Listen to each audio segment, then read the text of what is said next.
they're clones of one individual. And I'm not talking about Miss Brennan. I'm just pointing over here because I'm left-handed. All right, so if everyone's over there, and if everyone over here does a certain thing, they all flock, birds of a, they're one bird. They're all clones of another. You can tell who they are because that's in the group. Oh, if she hanging with her, that means you can pretty much tell what the group is based on who's in the group.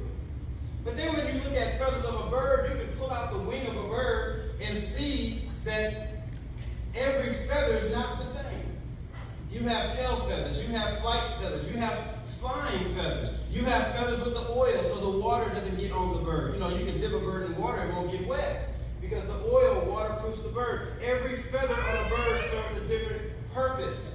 And so when we look at this, I want you to keep this idea in mind. Are we speaking of birds of a feather, meaning we all are flocking to one thing and we all act the same, we all speak the same, we all sound the same? When you're looking at birds are walking around and all of a sudden when something passes by, they all go like this, all at the same time. And they all go like this, all at the same time. There's no individual.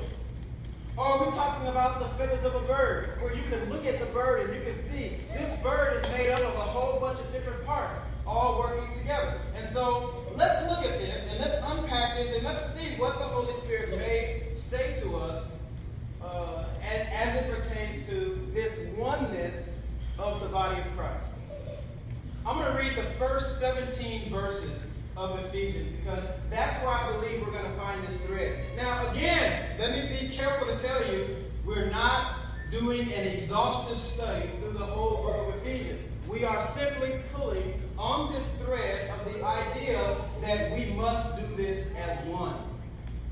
And so when we read this, we're going to see this idea in the first 17 verses of chapter 5. I'm going to read out the King James Version. You can follow along with me silently and read. And it says this, Ephesians 5, 1 through 17. Be ye therefore followers of God as dear children, and walk in love as Christ also has loved us, and has given himself for us, an offering and a sacrifice to God for a sweet-smelling Savior. But fornication and uncleanness and covetousness, let it not be once named among you, as becometh saints. Neither filthiness, nor foolish talking, nor jesting, which are not convenient, but rather giving of thanks. For this ye know that no whoremonger, no unclean, whoremonger, I guess the kids today would say a thought, I don't know. No whoremonger, no unclean person, no covetous man, no one who's an idolater, hath any inheritance in the kingdom of God and of Christ. The kingdom of Christ and of God. Let no man deceive you with vain words, for because of these things cometh the wrath of God upon the children of disobedience. Be not ye therefore partakers with them. For you were sometimes in darkness, but now ye are light in the Lord. Walk as children of light. For the fruit of the Spirit is in all goodness and righteousness and truth, proving what is acceptable unto God. And have no fellowship with the unfruitful works of darkness, but rather reprove them. For it is a shame even to speak of those things which are done of them in secret. But all things which are reproved are made manifest by the light. For whatsoever doth make manifest is light. Wherefore he saith, Awake thou that sleepest, and arise from the dead, and Christ shall give thee light. See then that ye walk circumspectly, not as fools, but as wise, redeeming the time, because the days are evil. Wherefore, be ye not unwise, but understand what the will of the Lord is. May the Lord have a blessing to the readers and hearers and doers of his word. This thread that we're pulling about togetherness, about being one in the same body. Paul starts off this book, and the very first thing he says is be ye therefore. Therefore means because of what I said earlier, do this. Therefore means, the word therefore means there was something that was said before now that you got to remember and pay attention to. Something has been said to you. So therefore, well, as you know, the therefore are one of the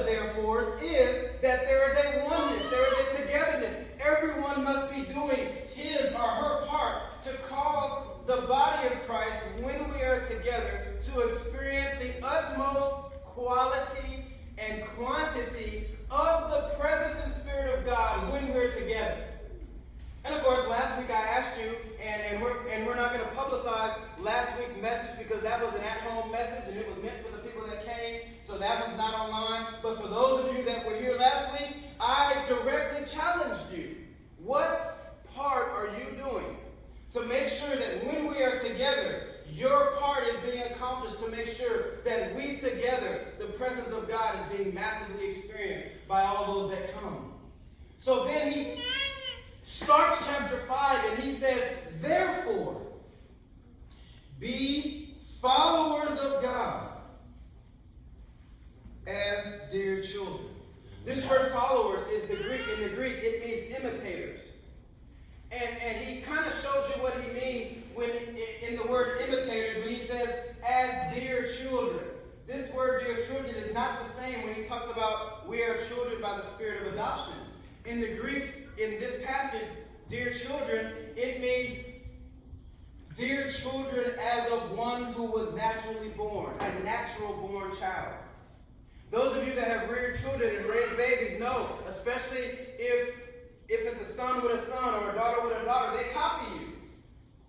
That little boy will look at his dad and do what his dad's doing. That little girl will look at her mother and do what she is seeing done. And imitate. I'll tell you a funny story. I'll tell it again. Plus, I like telling it. So y'all gotta hear it. Bear with me again. We had to change, Chantel and I had to change how we showed affection around Daniel.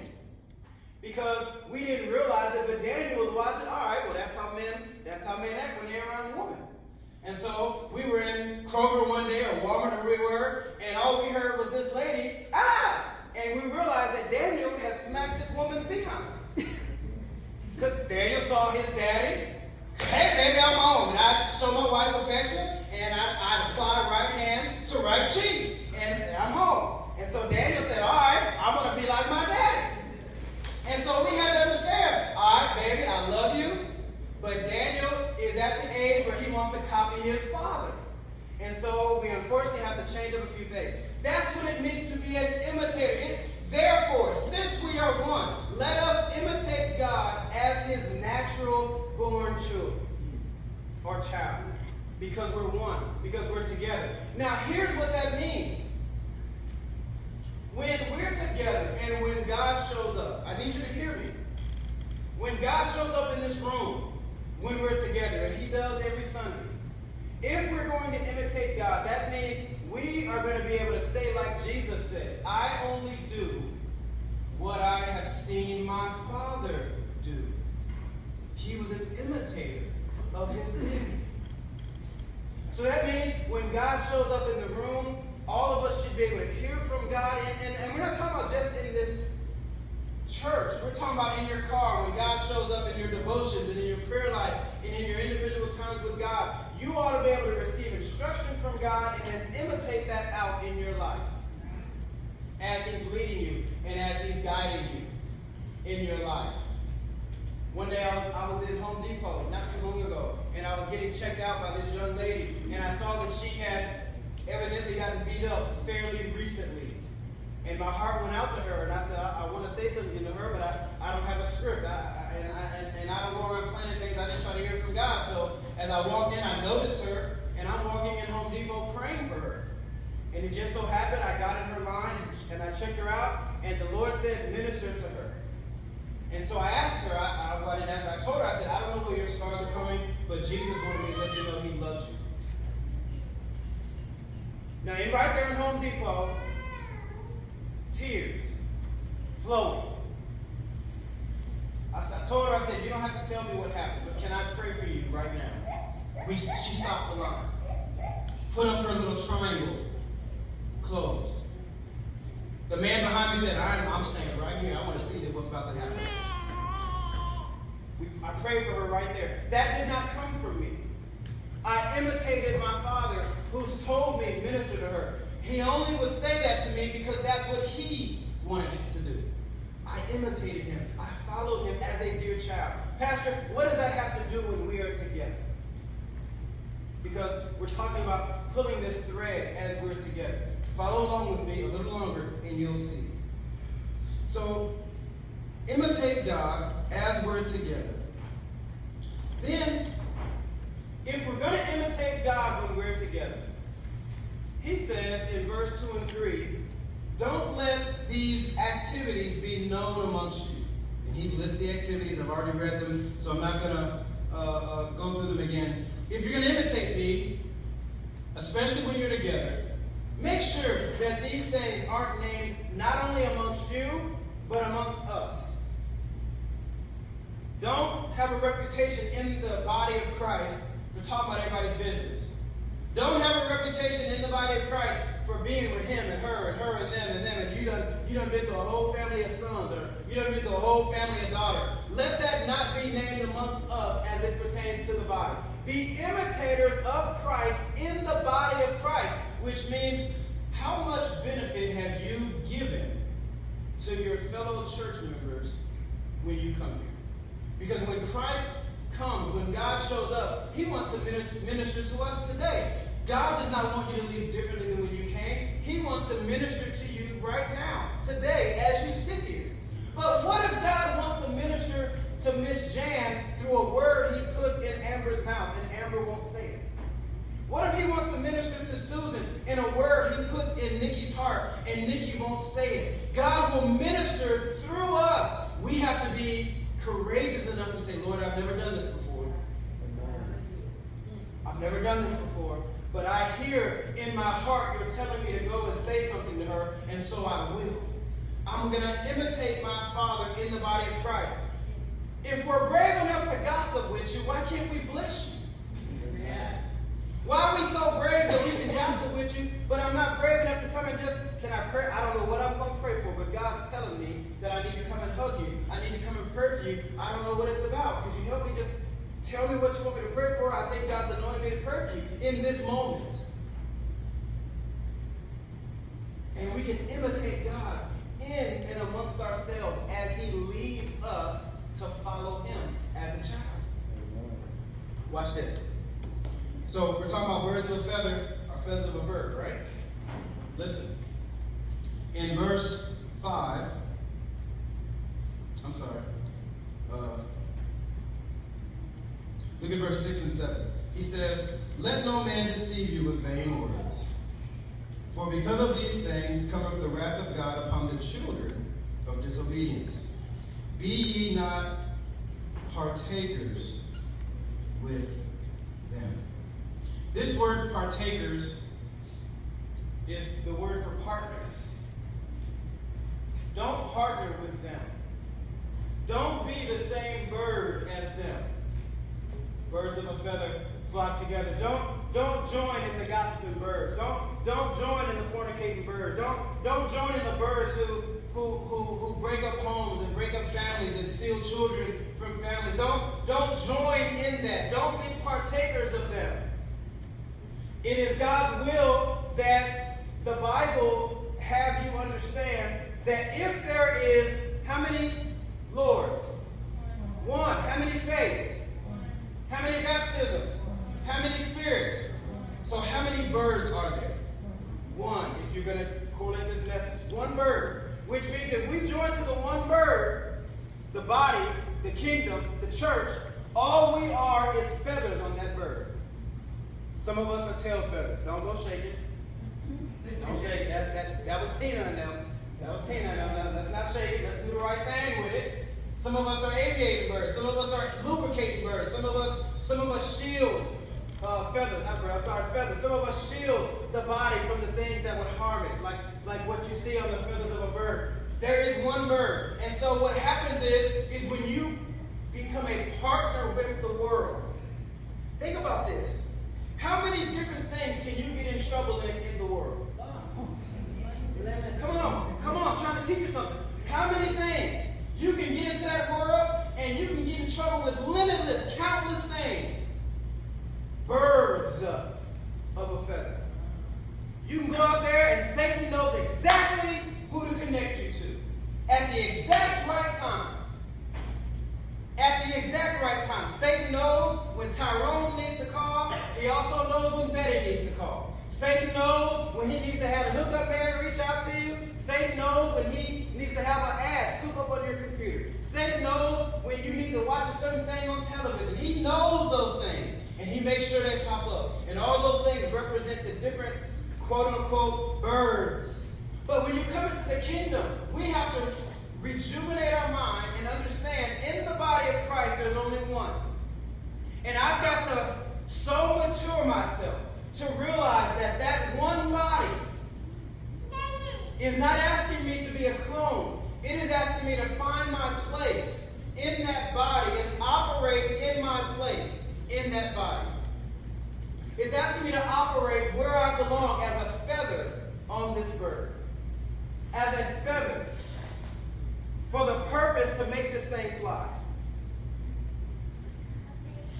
I don't know if you've ever owned a bird. I've owned several in my youth, in my childhood. I've never owned one in my married life, but my mom used to raise parakeets. And some other kind of bird, I forget the name of it, but parakeets and another bird that started with a P. Not parrot, but some other thing. Pheasant. Huh? So something like that. Parakeet and something else. Something, I don't know. Anyway, my mom taught me how to clip certain feathers so where the bird would still look beautiful, but it couldn't fly. On the outside, if you were not trained, you would look at this bird and you would wonder, now why are the windows open in this house? This bird gonna fly away. But to the trained eye, you would look at the bird and say, that bird ain't going nowhere. Because certain feathers had been clipped where it could not fly. That is what it's like to belong to the body. And certain feathers in the body have been clipped. And we cannot fly. So Miss Jan's healing that she needs today won't be given unto her because the feather that was supposed to give it is clipped. Amber's healing that she needs from another member in the body of Christ won't be given to her because the feather that was supposed to give it has been clipped and it won't speak. And so when that happens, we can't reach the altitudes that we're supposed to reach. Listen, in the Western church, here's what we've gotten so used to. Pastor has to pray for me. Pastor has to speak a word. Pastor has to preach the message. Pastor has to be the one to call me when I'm sick. If it don't come from pastor, that means the church don't love me. But when you read the book of Acts, the Bible says everyone cared for one another. So that everyone had everything they need because everybody cared for one another. They cared for the neighbor on the left. They cared for the neighbor on the right. They cared for the neighbor in the front. They cared for the neighbor in the back. And everyone carried the burden of care. Because you needed something and God moved on my heart to help provide that. And I'm going to do that. And every feather on the bird was functional. And so when he says, don't be partakers with them, don't be a partner with them in the world, that's why the list was so long of all the things you can get involved in. All those things represented different bodies, different birds that you could flock into. And let's be honest about it. Paul was honest about it here. Many of us been there. Many of us said, I don't like this flock of birds no more, I'm going to go join another one. And went over there and joined another one. But glory be to God, his grace and mercy is so thick and rich that it doesn't matter what depth we find ourselves in. It's not lower than what God can reach us and pull us out of. And I'm thankful for that. Amen. Amen. Go back to your Bible. Go to verse 11. He says in verse 11, have no fellowship. This is the same word for partakers. They translated fellowship. It's the same word for partnership. Have no partnership with the unfruitful works of darkness, rather reprove them. For it is a shame to even speak of those things which are done of them in secret. All right. Does that mean ignore them? What happens when you ignore pain in the body? It gets worse. It gets worse.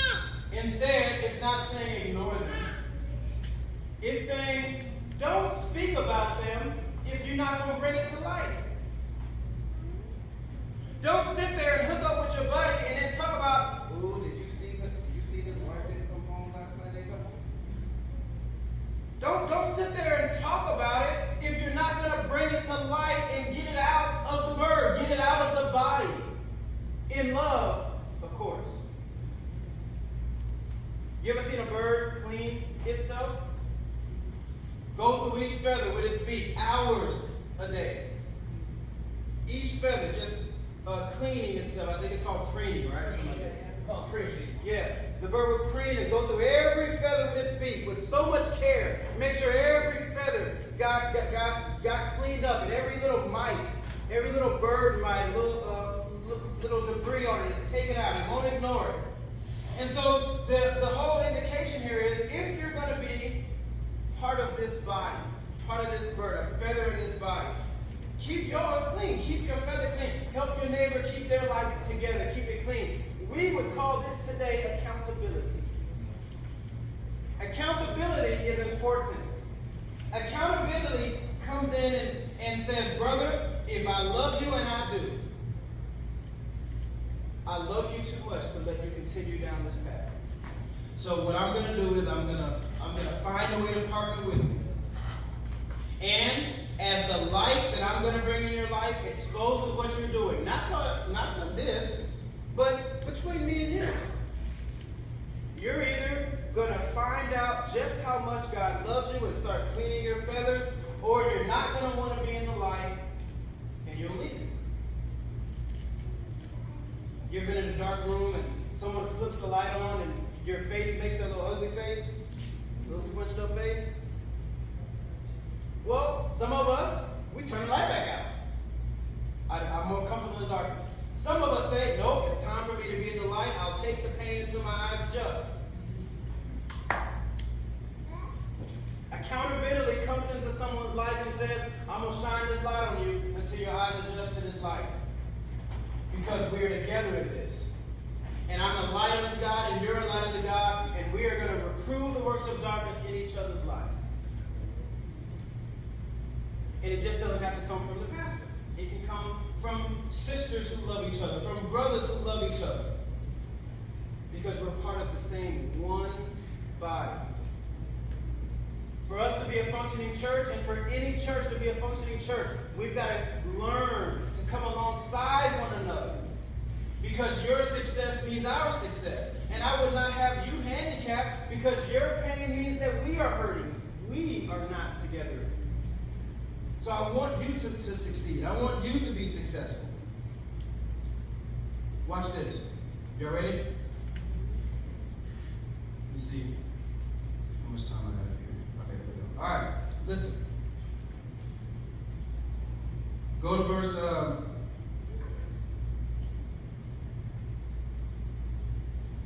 15.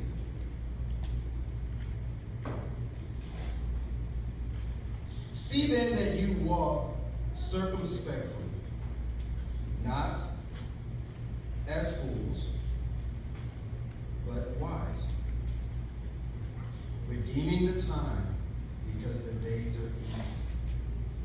Verse 17.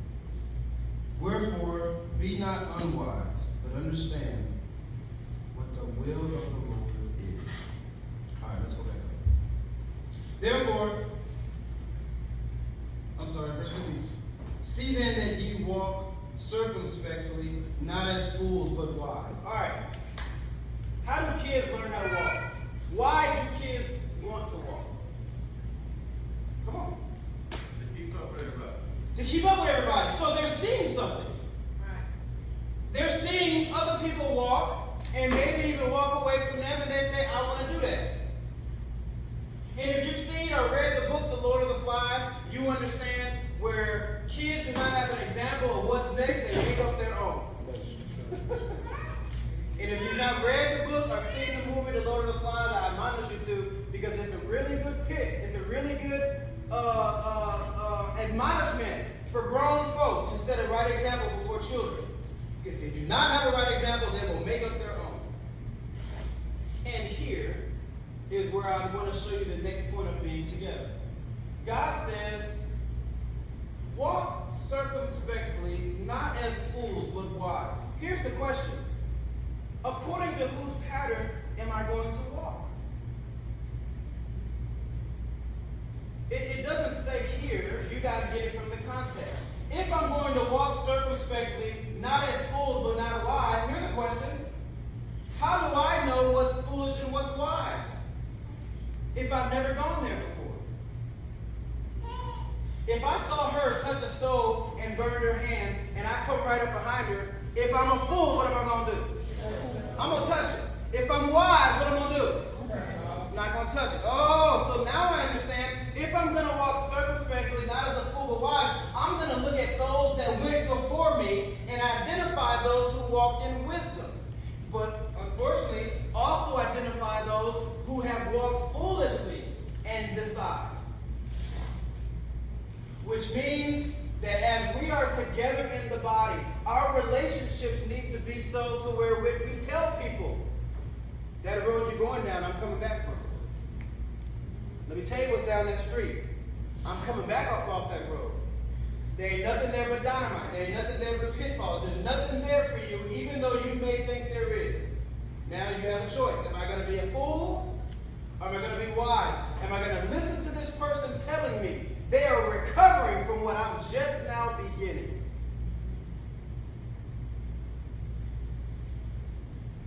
Because if I'm going to walk in wisdom, I'm going to listen. This is what it means to be together. Where am I getting my example from? That's what togetherness means. Where am I getting the pattern from? Where am I getting the definition between foolishness and wise from? I'll tell you what, I keep telling you guys, I've never in my life seen someone who tithes that has gone through a problem God has not met. Ever. I've never seen it.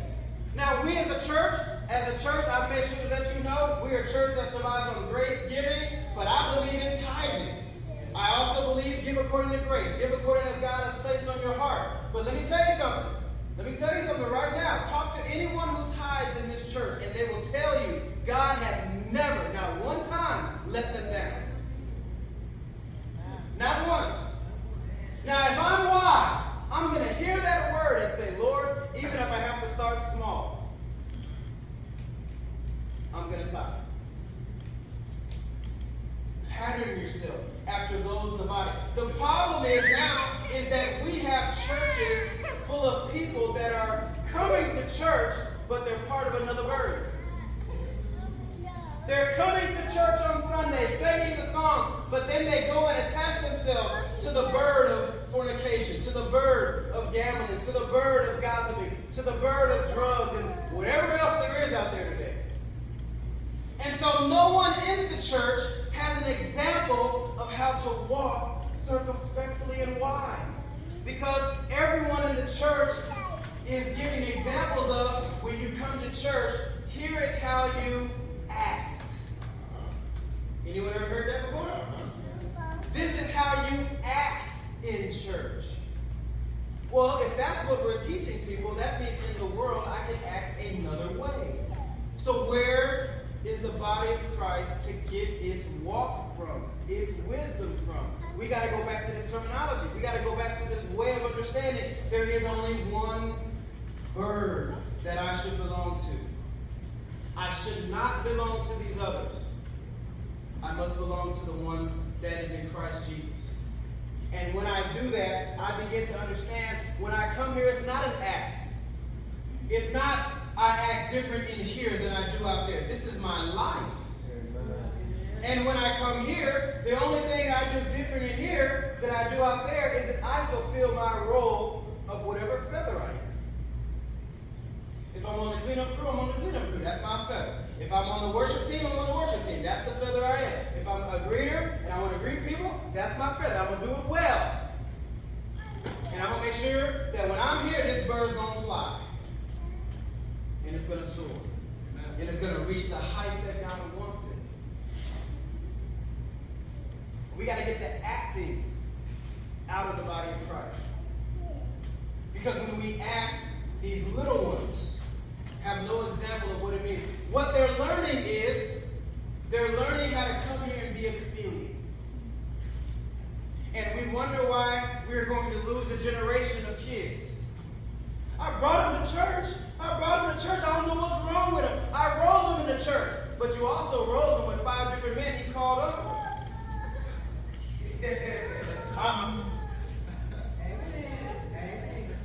mean, it's true. I brought him to church. I don't know what's wrong. He knows the songs. He knows the Bible. Yeah, but that's on Sunday. On Monday, and Tuesday and Wednesday and Thursday and Friday and Saturday, you taught him or her all these other things. So, what walk do you think they're going to adopt when it's their turn to walk? How do you think they're going to walk when they've seen you spend most of your walk out there in the world doing world stuff? They're going to adopt what they see the most. And so when it's their turn to walk, they're going to say, oh, don't cuss in church, but get in the parking lot and start cussing. Oh, don't drink in church, but then go home and drink. Oh, don't do drugs in church, and go home and do it. Oh, don't look at that girl's butt in church, but then go home and then start looking at it all day long, and walking past it and all this kind of stuff. Why? Why? Because they've not been shown a walk. And this is why it's important to understand. When it comes to the body, we're in one body. There is one bird, and we are simply feathers on this bird. We are simply put together, fitly joined together for the one work of the furtherance of the gospel. And each of us has a part in that. I want to read one more passage of scripture here, and then we're going to close. You ready? Go up, and I forgot to write these scriptures down. I left them on my computer, but you can find them. Okay, go up to Ephesians 5 still.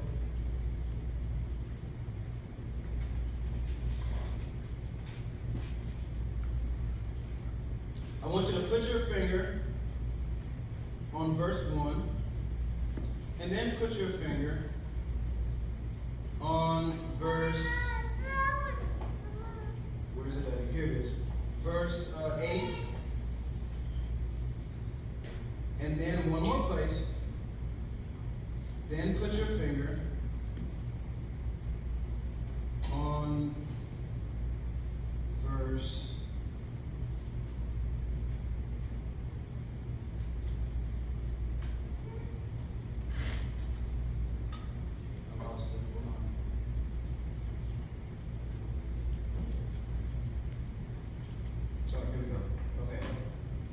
1 and 8 first, and I'm going to give you the last one.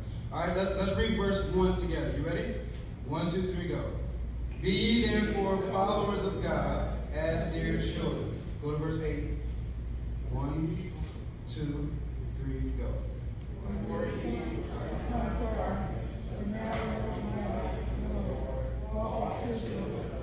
Okay. Listen. What does it mean to be a child of something and you are asked to walk as though you were a child of something?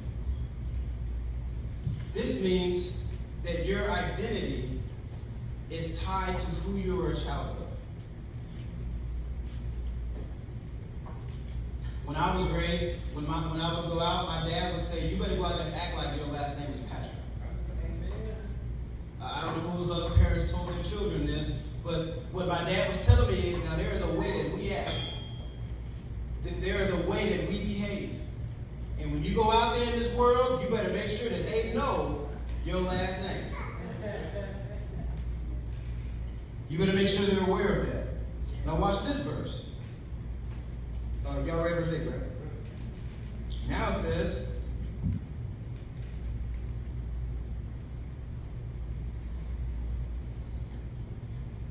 in verse 11, and I'll read this one. Have no fellowship with the unfruitful works of darkness, but rather reprove them. For it is a shame to speak of those things that are done in secret. But all things that are reproved are made manifest by the light. For whatsoever doth make manifest is light. Now, I want to show you a contrast to something. What does it mean for a child of God, but to act like a fool. It doesn't say here, don't be a child of foolishness. It doesn't say here, don't be a child of fornication. It doesn't say here, don't be a child of gossip. It says you are a child of the King, don't do these things. What does it mean for me to be the child of Larry Patrick, but have the actions of Miss Hobanship? What does that mean? What does it mean to be a child of whoever it is in your family that identifies your family, but in the world, you're Cardi B Jr. and your middle name is Tatiana?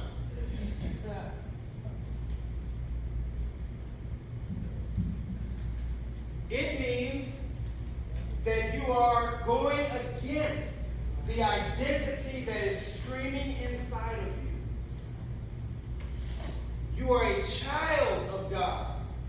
And all he simply says is, imitate me, your Father, which means all of us who are children of God, we are aware of the identity that's in us. And when we go out and we do other things, I know that there is something in you that is screaming out in you, this is not who you are. This may be what you want to do, but this is not who you are. I know that this may feel good, this may taste good, this may seem good, but that is not who you are. I can hear Mufasa off of Lion King. Remember who you are. There you go. There you go. I can hear that. Now here's my challenge. Because chapter 6, we're going to put a bookend in all this in chapter 6, and then we're going to move on to some other things. But here's my challenge to you right now. Remember who you are in Christ. You are a son or daughter of a king, of the ruler, of the Creator, made in His image, beloved by Him, loved so much that He gave everything in the form of Jesus Christ, just so that He can have you back. Amen. Redeemed you from the slave market of sin. Amen. Just so that you can accept that gift that He's given you, and then act like His child. Remember that.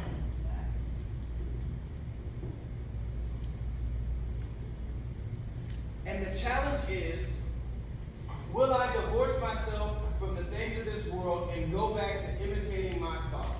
The challenge is, will I go into my life and ask myself, how many things am I imitating in the world that truly aren't me, versus how many things am I imitating of my Father God? That's the challenge. The challenge is, am I going to go in my life and audit myself and ask myself, am I acting more like a child of a king, or am I acting more like a child of the world? The challenge is to ask yourself, if I never told anyone I was a Christian, would they guess it by themselves? By watching my actions. That's the challenge. People ought to know who you are by how you act. I made a phone call the other day. I called into the church and I was checking on the program, and this lady answered the phone, and I told her who I was, and I told her why I was calling, and she said, "Oh, I know who you are. You're Larry Patrick's son." I was like, "Okay, how do you know me?" She said, "Oh, I know you from McGee Chapel. You're a pastor now, huh? I'm not surprised." And I'm on the phone like, "What's your name?" And she told me, I said, "Oh, I remember you, okay." She said, "Yeah." All right, so she told me, she said, "Oh, you're not a little kid anymore." I said, "No, ma'am, I'm a pastor. I pastor God's Bible Church." And I told her why I was calling everything. And she said, "Okay, I'm here. Good that you're doing what your father did." I said, "I'm going to come by and see you one day next week or the week after so that you can see how I am now, grown now, and I'd like to see how you are now." If you call people, what would they say? "Hey, you still got the hook up?" they gonna say? If your name shows up on someone's phone, what identity are they going to connect with that name? What's the thought that's going to come in to that phone? When they see your name, or when they see your text, or when they get in your atmosphere, what are they going to identify as to their experience with you? What feather? Netflix and chill? Coffee and gossip? Drinking and smoking?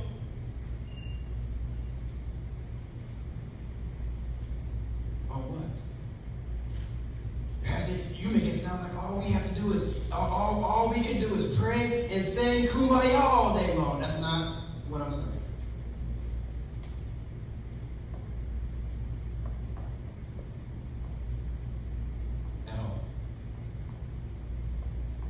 I'm saying, what are they going to identify you as? Who you belong to?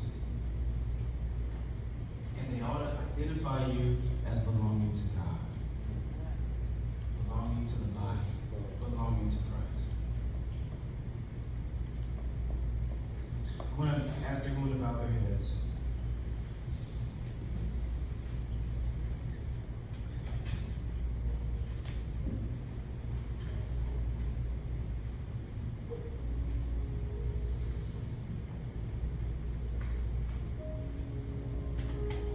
Father, our identity is in you.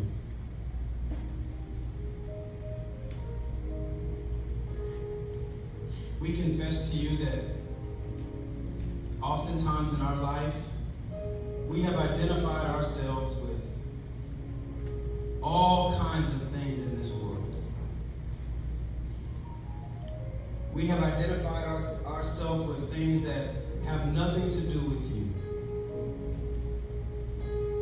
And we want to